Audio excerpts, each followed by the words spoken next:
ओम नमो भगवते वासुदेवाय। जय श्रीकृष्ण। राधे राधे। श्रीमद् भगवत गीता एमन एकमात्र ग्रंथ जा मानुषके बेঁচে থাকার জন্য সঠিক দিশা দেখায়। भगवत गीता जीवने धर्म कर्म एवं प्रेमेर पाठ शेखाय। भगवत गीतार ज्ञान मानव जीवन एवं जीवनेर परवर्ती जीवनेर जন্য उपयोगी मने करा हय। गीता हलो सम्पूर्ण जीवन दर्शन और जे व्यक्ति एके यथायथभावे अनुसरण करते पारे सेई व्यक्ति सर्वश्रेष्ठ हय। भगवत गीताय मोट 18टी अध्याय एवं 700टी श्लोक आछे जा सबार पक्षे प्रतिदिन पाठ करा एवं उपलब्धि करा सम्भवपर हय ना। सेई जोन्नो आजकेर अत्यंत गुरुत्वपूर्ण एई भिडियोते आमरा भगवत गीतार 111टी उपलब्धि निये कथा बोलबो, जेटा जानार पर आपनि श्रीमद् भगवत गीतार प्रकृत अर्थ उपलब्धि करते पारबेन। ताई आपनि प्रतिदिन एई भिडियोटी राते घुमानोर आगे बा सकाले घुम थेके ओठार पर शुनबेन। ताहले चलुन एगोनो जाक पृथिवीर सेई महाज्ञानेर भाण्डारेर दिके जा भगवान श्रीकृष्ण स्वयं निजेर मुखे बोलेछिलेन। श्रीकृष्ण बोलेन, एई संसार आमारी तैरी माया द्वारा आच्छन्न। एई संसार आमार द्वाराई सृष्टि हयेछे। आमी एई संसारेर पालनकर्ता, आबार आमी सबकिछुर विनाशो करे थाकी। आमी अतीत बर्तमान एवं भविष्यतेर सकल प्राणीके जानी, किन्तु बास्तवे आमाके केउई जानते पारे ना। भगवान बोलेन, जेमन प्रकाशेर ज्योति अंधकारेও झलमल करे एकई रकम भावे सत्यও झलमल करे। एइजন্য मनुष्यके सर्वदा सत्येर पथेई थाका उचित। मृत्यु हलो एकटी अटल सत्य जाके कखनोई परिवर्तन करा सम्भव नय। जखन थेके एई संसारे निर्माण हयेछे तखन थेकेई जन्म ओ मृत्यु चक्र घुरे चलेछे। जेभावे मनुष्य तार पुरातन वस्त्र परित्याग करे नतून वस्त्र परिधान करे, একই রকম ভাবে আত্মাও পুরাতন জীর্ণ শরীর পরিত্যাগ করে নতুন শরীর ধারণ করে। এটাই হলো প্রকৃতির নিয়ম। এই কঠিন সত্যকে মেনে নিয়ে ভয়মুক্ত হয়ে বর্তমানেই বাঁচা উচিত। সদা সন্দেহকারী ব্যক্তি না তো এই জীবনে শান্তি পায় না তো অন্য জীবনে। আর সেজন্যই তুমি সন্দেহের প্রবণতা থেকে দূরে থাকো। অধিক সন্দেহ করলে মনের সমস্ত শান্তি নষ্ট হয়ে যায় আর ব্যক্তি ভ্রমের বশবর্তী হয়ে আপনজনদের সঙ্গে সব সম্পর্ক নষ্ট করে ফেলে। শরীরের সৌন্দর্য মনকে আকর্ষিত করে, কিন্তু স্বভাবের সৌন্দর্য হৃদয়কে আকর্ষণ করে। সেই জন্যই মনুষ্যের স্বভাব সর্বদা নির্মল হওয়া উচিত। কে কি করছে, কেন করছে এবং কিভাবে করছে এসব থেকে যত দূরে থাকবে ততই তুমি সুখে থাকবে। জীবনে আমরা কতটা ঠিক এবং কতটা ভুল এটা মাত্র দুজনই জানে। একজন হলেন পরমাত্মা এবং দ্বিতীয়জন হলো আমাদের অন্তরাত্মা। ভগবান শ্রীকৃষ্ণ বলেন, যে ব্যক্তির মধ্যে জ্ঞানের অভাব এবং ঈশ্বরে বিশ্বাসের অভাব থাকে সেই ব্যক্তি জীবনে কখনো আনন্দ এবং সফলতা লাভ করতে পারে না। মানুষের দুঃখের প্রধান কারণই হলো তার মোহ। যে যত বেশি মোহ করবে সে তত বেশি দুঃখও ভোগ করবে। তোমার আফসোস তোমার অতীতকে পরিবর্তন করতে পারবে না, আবার তোমার দুশ্চিন্তা তোমার ভবিষ্যৎকেও পরিবর্তন করতে পারবে না। সেই জন্যই বর্তমানের আনন্দ উপভোগ করাই সবথেকে সুখের। শ্রীকৃষ্ণ আরও বলেন, যে তোমার পাশে থাকে তুমিও তার পাশে সবসময় থেকো, আর যে তোমার সাথে প্রতারণা করে তাকে তুমি ত্যাগ করো। যে স্থানে তোমার কোনো সম্মান নেই সেখানে কখনোই যাওয়া উচিত নয়, কারণ এটা করলে লোক তোমাকে বোকা এবং দুর্বল ভাববে। ক্রোধোদ্ভবতি সম্মোহ স্মৃতিভ্রংশ বুদ্ধির নাশ বুদ্ধি নাশত্ব প্রাণস্যতি। গীতার এই শ্লোকটি বলে, যে কোনো কাজের সাফল্যের জন্য মনের প্রশান্তির প্রয়োজন হয়। ভগবান শ্রীকৃষ্ণ বলেন, রাগ বুদ্ধিকে ধ্বংস করে ব্যক্তিকে মূর্খ করে তোলে। একজন মূর্খ ব্যক্তি নিজেকে ধ্বংস করে। এমতাবস্থায় যে কোনো কাজের সফলতার জন্য ক্রোধ ত্যাগ করা অতি আবশ্যক। যদি সফল হতে চাও তাহলে ভয়কে জয় করো। অর্জুন যখন কৌরবদের বিরুদ্ধে যুদ্ধ করতে রাজি হলেন না তখন ভগবান শ্রীকৃষ্ণ তাকে বললেন, হত বৈ প্রপয়সী স্বর্গম জিত্বা বভক্ষসে মহিমা তস্মাৎ উত্তিষ্ঠা কৌন্তেয়া যুদ্ধয়া কৃতনিশ্চয়। হে অর্জুন, তুমি নির্ভয়ে যুদ্ধ করো। নিহত হলে স্বর্গ পাবে আর জিতলে পৃথিবী শাসন করবে। তাই যে কোনো কাজে সফলতা পেতে হলে মন থেকে ভয়কে দূর করতে হবে।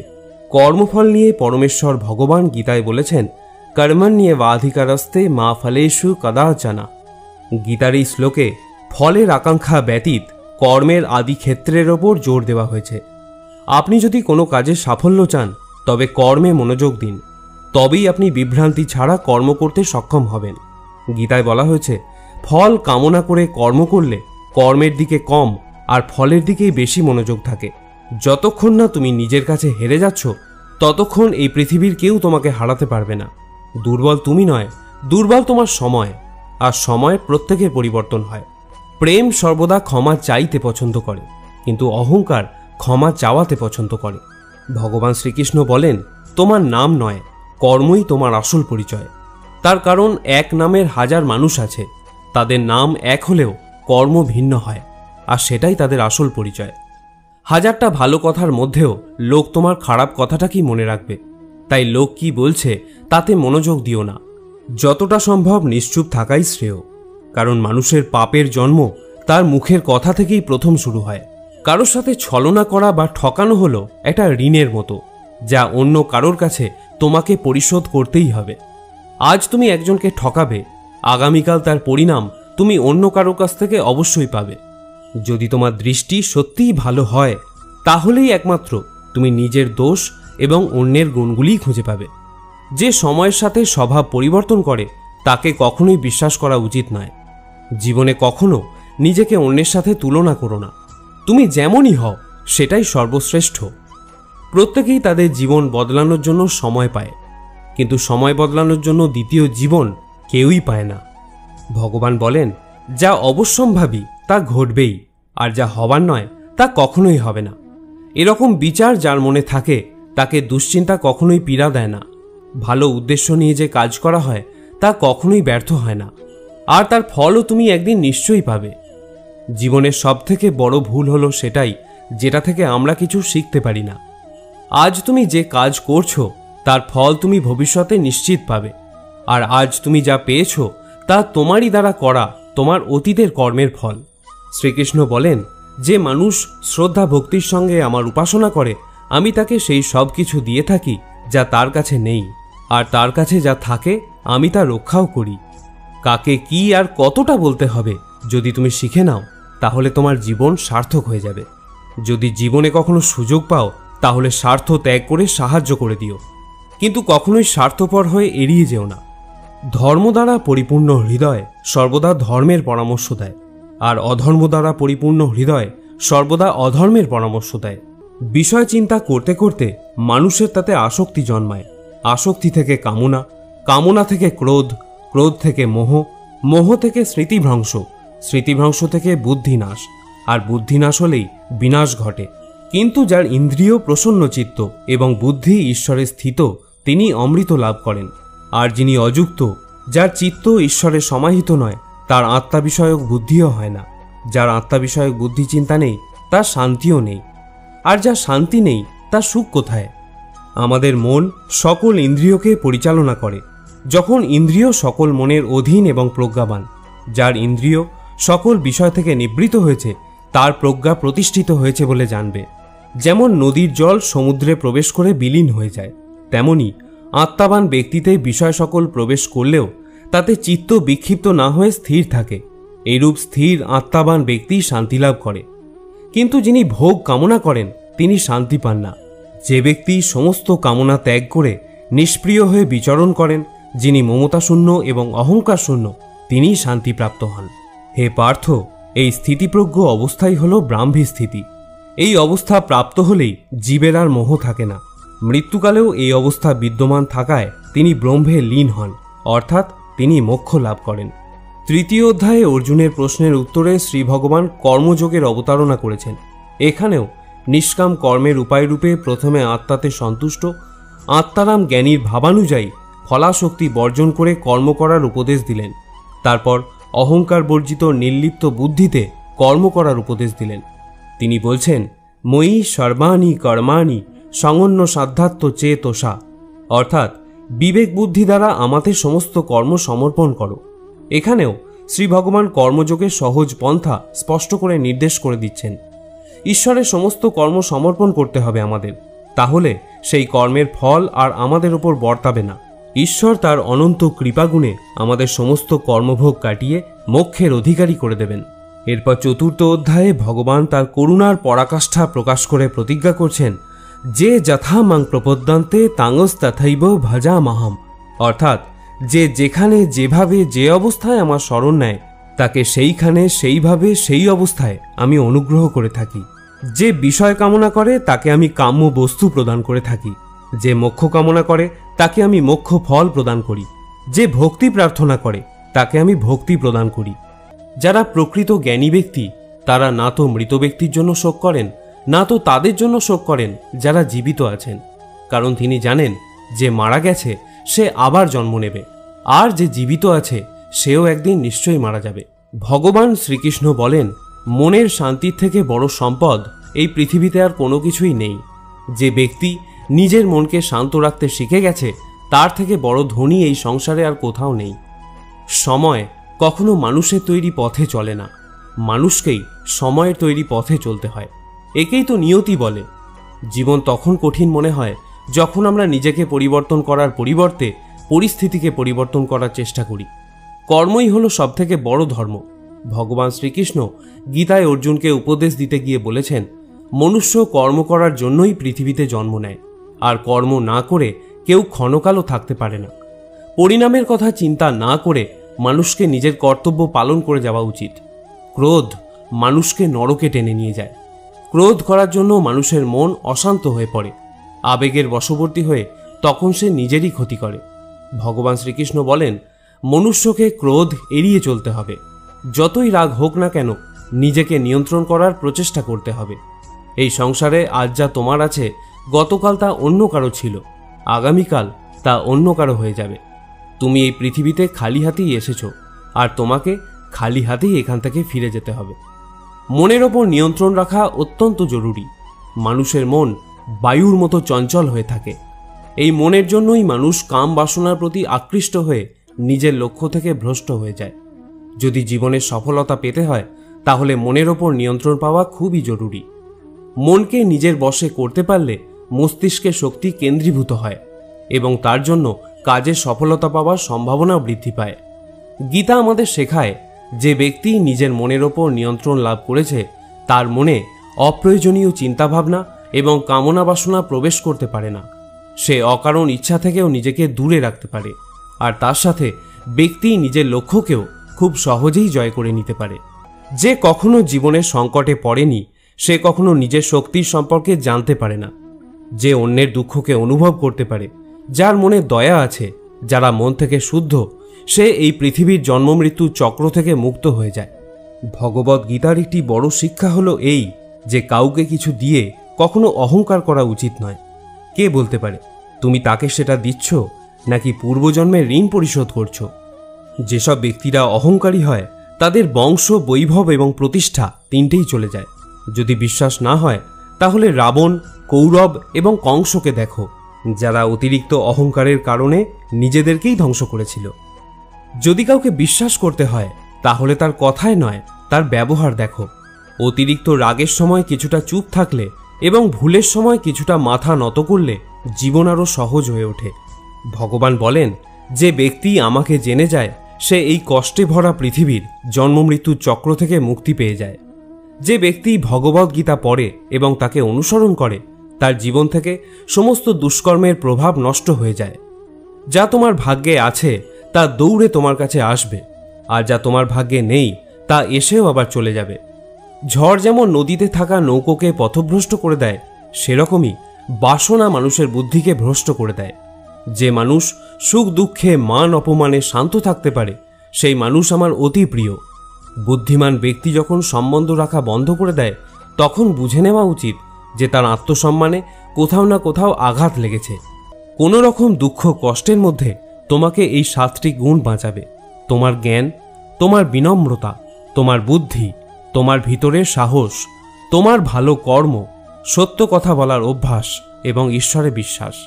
যখন কঠিন সময় আসে তখন ব্যক্তি একা হয়ে যায়, কিন্তু এটাও সত্য যে সেই কঠিন সময় ব্যক্তিকে আরও মজবুত করে দেয়। যে তোমাকে সম্মান দেয় তাকেও তুমি সম্মান দাও। কারো সামর্থ্য দেখে তার সামনে মাথা ঝোঁকানো ভীরুতার লক্ষণ। তোমার সামনে যত বড় কঠিন পরিস্থিতি এসে পড়ুক না কেন, একটা কাজ করবে, নিজের সব কিছু ভগবানকে সমর্পণ করে দাও। ভগবানের উপর বিশ্বাস সেই ছোট্ট শিশুর মতো করো যাকে হাওয়াতে ছুঁড়ে দিলেও সে হাসতে থাকে। সে ভয় পায় না, কারণ সে জানে যে তুমি তাকে নিচে ফেলে দেবে না। ভগবান শ্রীকৃষ্ণ বলেন, তুমি মন ছোট করো না।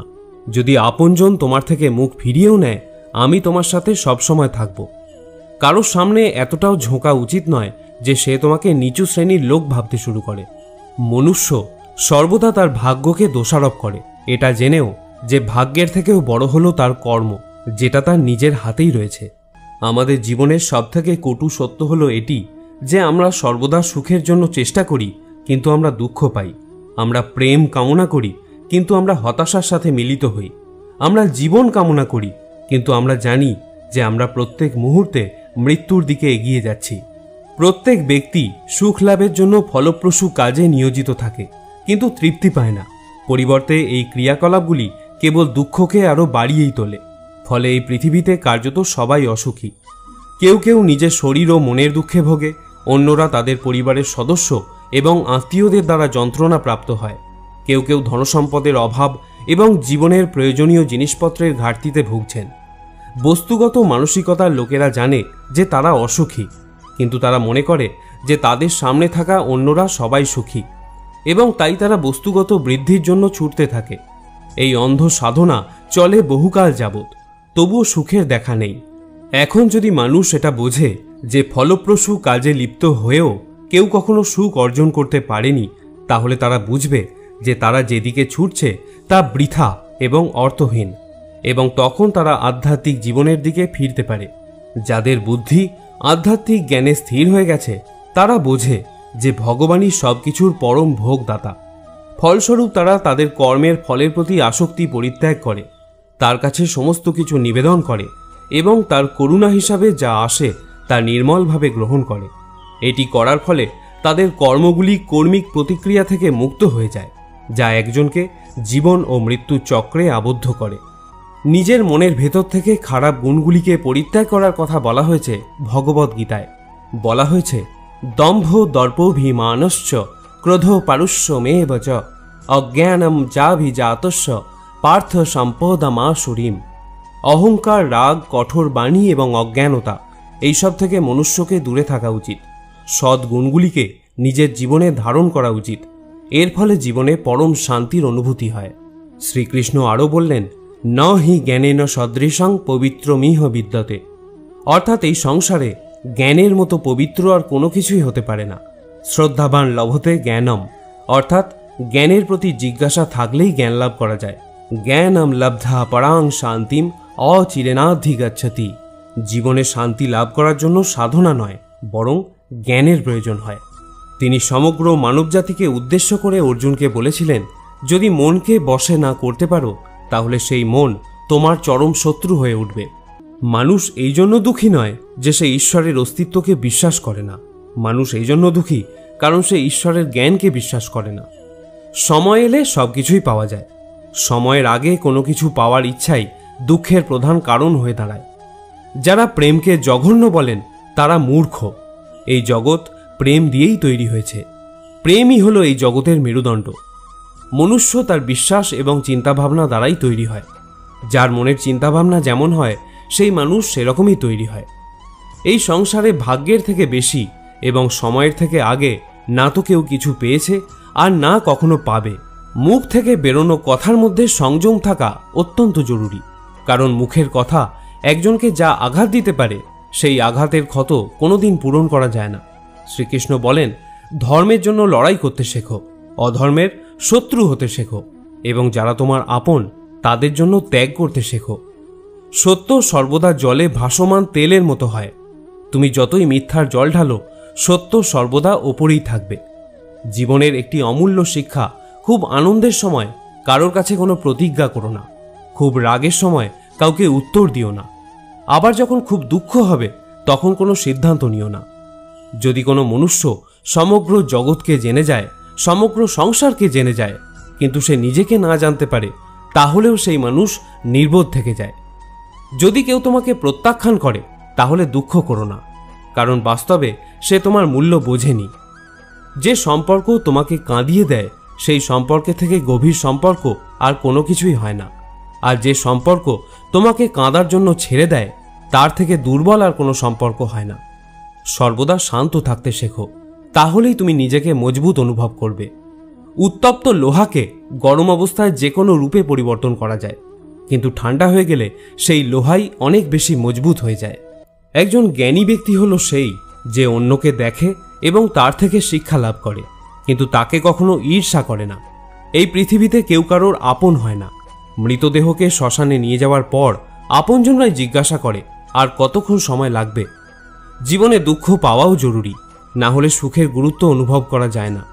এই পৃথিবীতে একমাত্র মাতা এবং পিতাই হলেন দুজন ব্যক্তি যারা সর্বদা চান যেন তার সন্তান তাদের থেকে উন্নতি করে। সময়, বন্ধু এবং সম্পর্ক হলো এই 3 জিনিস যা আমরা বিনামূল্যে পাই, কিন্তু এদের মূল্য আমরা তখন বুঝতে পারি যখন কোনো একটি আমাদের জীবন থেকে হারিয়ে যায়। জীবনে কিছু দুঃখ আমাদের এমনও থাকে যা আমাদের বাঁচতে দেয় না, আবার জীবনে কিছু কর্তব্যও এমন থাকে যা আমাদের মরতে দেয় না। তুমি যত ইচ্ছা ভালো কাজ করে নাও, তোমার প্রশংসা একমাত্র শ্মশানেই হবে। যদি তুমি কোনো ব্যক্তিকে একবার ক্ষমা করে দাও তাহলে তুমি জ্ঞানী, যদি দ্বিতীয়বার ক্ষমা করে দাও তাহলে তুমি নরম মনের মানুষ, কিন্তু যদি তুমি সেই ব্যক্তিকে তৃতীয়বারও ক্ষমা করে দাও তাহলে তুমি এই দুনিয়ার সবথেকে বড় মূর্খ। এই জীবনের সবথেকে দামি জিনিস হলো তোমার বর্তমান। যদি এটা একবার হারিয়ে যায়, পুরো দুনিয়ার সম্পত্তি দিয়েও এটাকে তুমি আর ফিরিয়ে আনতে পারবে না। ঈশ্বরের কাছে কোনো কিছু চাওয়ার পর যদি না পাও তাহলে ঈশ্বরের ওপর রাগ করো না, কারণ ঈশ্বর তোমাকে সেটা দেয় না যেটা তোমার ভালো লাগে। ঈশ্বর তোমাকে সেটা দেয় যেটা তোমার জন্য ভালো। জীবনে এমন একজন থাকাও খুব জরুরি যাকে কিছু বলার জন্য ভাষার প্রয়োজন হয় না, হয়তো তাকেই পরমাত্মা বলা হয়। শ্রীকৃষ্ণ বলেছিলেন, মৃত্যুর সময় কোনো ব্যক্তি যদি আমার নাম করতে করতে দেহত্যাগ করে তাহলে সে আমার পরম ধাম প্রাপ্ত হয়। ভগবান শ্রীকৃষ্ণ অর্জুনকে বললেন, হে ভারত, প্রকৃতি আমার গর্ভাধান স্থান। আমি প্রকৃতিতে গর্ভাধান করি আর তা থেকেই সর্বভূতের উৎপত্তি হয়। মানুষ, দেবতা ও অন্যান্য জনিতে যে সকল শরীর উৎপন্ন হয় আমি তাদের পিতা এবং প্রকৃতি হলেন তাদের মাতা। হে মহাবাহ, সত্য, রজ এবং তম এই 3 গুণ দেহ মধ্যে আত্মাকে আবদ্ধ করে রাখে। এর মধ্যে সত্যগুণ হল নির্মল ও নির্দোষ। এই সত্যগুণ আত্মাকে সুখ ও জ্ঞানের সঙ্গ দিয়ে আবদ্ধ করে রাখে। রজগুণ আত্মাকে রাগ, তৃষ্ণা, আসক্তি প্রভৃতি কর্মাশক্তি দ্বারা আবদ্ধ রাখে, আর তমগুণ হল জীবের ভ্রান্তি ও অজ্ঞানতার কারণ। এই তমগুণ আমোদ, প্রমোদ, আলস্য, নিদ্রা দ্বারা আত্মাকে আবদ্ধ রাখে। যখনই সকল ইন্দ্রিয় দ্বারে জ্ঞানের প্রকাশ হয় বা নির্মল জ্ঞান উৎপন্ন হয় তখন বুঝবে সত্যগুণ বৃদ্ধি পেয়েছে। যখন লোভ লালসা প্রকাশিত হয় তখন বুঝবে রজগুণ বৃদ্ধি পেয়েছে। আর যখন মোহ ঘিরে আসে, বুদ্ধি বিপর্যয় ঘটে এবং কর্তব্যে অনীহা আসে তখন বুঝবে তমগুণ প্রাধান্য পেয়েছে। সত্যগুণ প্রাপ্ত অবস্থায় যদি জীব দেহত্যাগ করে তবে সে স্বর্গলোক প্রাপ্ত হয়। যদি রজগুণ থাকা অবস্থায় দেহত্যাগ করে তবে পরজন্মে কর্মী হয়ে মনুষ্য জনিতে জন্মগ্রহণ করে। আর যদি তমগুণ অবস্থায় দেহত্যাগ করে তবে বোকা, পাগল অথবা অবিবেকী হয়ে এই জাতীয় বিভিন্ন জনিতে জন্মগ্রহণ করে। হে অর্জুন, আমি অব্যক্ত রূপে সমস্ত জগৎ ব্যাপিয়ে আছি। সমস্ত জীব সকল আমাতেই অবস্থিত, কিন্তু আমি তাহাতে নই। যেমন আয়নাতে তুমি নিজের প্রতিবিম্ব দেখতে পাও, অর্থাৎ তুমি আয়নার মধ্যেই আছো, কিন্তু আয়না তোমার মধ্যে নেই। হে কৌন্তেয়, কল্পের শেষে সমস্ত জীব আমাতেই বিলীন হয়, আবার কল্পারম্ভে পুনরায় তারা আমার থেকেই নির্গত হয়। আমি নিজ প্রকৃতিকে নিজের বশে রেখে নিজ নিজ কর্ম নিমিত্তে স্বভাব অনুযায়ী জীবগণকে বারবার সৃষ্টি করে থাকি। আমার অধিষ্ঠানের জন্যই এই জগৎ প্রসব হয়, এই জন্যই জগৎ বারবার উৎপন্ন হয়। হে কৌন্তেয়, যারা অন্য দেবতায় ভক্তিযুক্ত হয়ে পূজা করে তারাও আমাকেই পূজা করে, কিন্তু তারা শাস্ত্রবিধি অমান্য করে। আমি সর্বযজ্ঞের ফলদাতা ও ভোক্তা এই তত্ত্ব জানে না বলেই তারা পুনরায় সংসারে পতিত হয়। যারা দেবগণের পূজা করেন তারা দেবলোক, যারা পিতৃগণের পূজা করেন তারা পিতৃলোক, যারা যক্ষ রক্ষাদিগের পূজা করেন তারা ভূতলোক প্রাপ্ত হন, কিন্তু যারা আমার ভজনা করেন তারা আমাকেই প্রাপ্ত হন। যিনি আমাকে পত্র, পুষ্প, ফল, জল ইত্যাদি ভক্তিপূর্বক দান করেন আমি সেই ভক্তের উপহার গ্রহণ করে থাকি। ভগবান শ্রীকৃষ্ণ দেহের সঙ্গে আত্মার সম্পর্ককে খুব সুন্দরভাবে ভগবদ গীতায় তুলে ধরেছেন। জীবের মূল সত্তা কি, দেহের সাথেই বা আত্মার সম্পর্ক কি, আত্মার স্বরূপ কি, এই সকল জটিল বিষয়বস্তু খুব সূক্ষ্মাতিসূক্ষ্মভাবে ভগবান শ্রীকৃষ্ণ গীতায় তুলে ধরেছেন আমাদের মূল সত্তাকে অবগত করার মানসে। প্রথমেই আত্মার স্বরূপ সম্পর্কে ভগবান ধারণা দিচ্ছেন, অন্তবন্তু ইমে দেহা নিত্য শক্তা শরীরিন অনাসীন প্রমেয়স্য তস্মাৎ যুদ্ধস্য ভারত। আত্মা যে দেহকে আশ্রয় করে অবস্থান করেন সেই দেহ নশ্বর বলে কথিত হয়েছে, কিন্তু আত্মা হলো অবিনশ্বর। তাহলে এখন এই প্রশ্নের উত্তর খুঁজতে হবে যে আমি আসলে কে। দেহটা যদি নশ্বরই হয় তাহলে তো তার ধ্বংস অনিবার্য। তাহলে আমি ধ্বংস হয়ে গেলে কর্মফলের ভোগটা কার? এই প্রশ্নের উত্তরটা কিন্তু ভগবানের এই শ্লোকে স্পষ্টভাবেই প্রতীয়মান হয়। দেহটা যেহেতু নশ্বর তাই এই দেহটা আমি নই। যেহেতু আত্মা অবিনশ্বর ও নিত্য তাই আত্মাটাই হচ্ছে আমি। আমার মূল সত্তা হলো আমি এক আত্মা যে একটি দেহকে আশ্রয় করে আছি।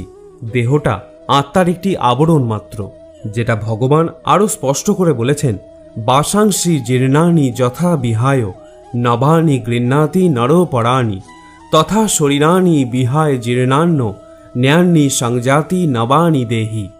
যেরকম মনুষ্য তার পুরাতন বস্ত্রগুলি ত্যাগ করে নতুন বস্ত্র ধারণ করে, সেইরূপ জীবাত্মাও পুরাতন শরীর ত্যাগ করে নতুন দেহ ধারণ করে। বর্তমানে আমি এই দেহকে আশ্রয় করে আছি, আবার কোনো এক সময় পুরাতন বস্ত্রের মতোই এই দেহকে পরিত্যাগ করে কর্মফল অনুযায়ী নতুন একটি দেহ আমি ধারণ করব। এটাই হলো প্রকৃতির বিধান। এখানে কিন্তু ভগবান আমাদের জীবাত্মা বলে সম্বোধন করেছেন। এর মানে হলো আমি হলাম আত্মা, তবে জীবাত্মা। আর পরমেশ্বর ভগবান যেহেতু সর্বভূতে অবস্থান করেন তাই তিনি হলেন পরমাত্মা।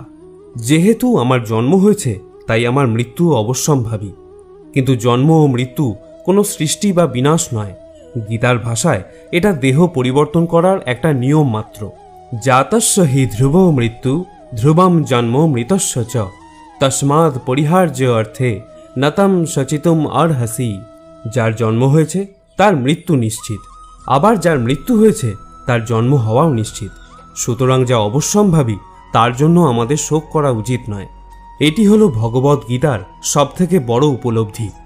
যারা এই শরীরকে সর্বস্ব বলে মনে করেন তারাই কেবল দুঃখ ভোগ করেন, কিন্তু যারা জানেন এই শরীরটা আমি নই, আমি জীবাত্মা, আমার বিনাশ নেই, তারা কখনো কোনো কষ্টে ব্যথিত হন না বা অধিক আনন্দে প্রভাবিতও হন না।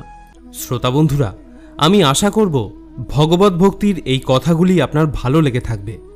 সনাতন ধর্মকে আরও বেশি বেশি করে প্রচারের নিমিত্ত গীতার এই সার কথা আপনার আপনজনদের সাথেও শেয়ার করুন, যাতে তারাও পরমাত্মার স্নেহ ছায়ায় অপার শান্তি লাভ করতে পারে এবং আপনারও তাতে মঙ্গল হয়। আপনাকে অনুরোধ করব ভিডিওটিতে একটি লাইক অবশ্যই করবেন। আজ এখানেই আলোচনা শেষ করছি। সকলে ভালো থাকুন, সুস্থ থাকুন এবং গীতা প্রচার করতে থাকুন। জয় শ্রীকৃষ্ণ।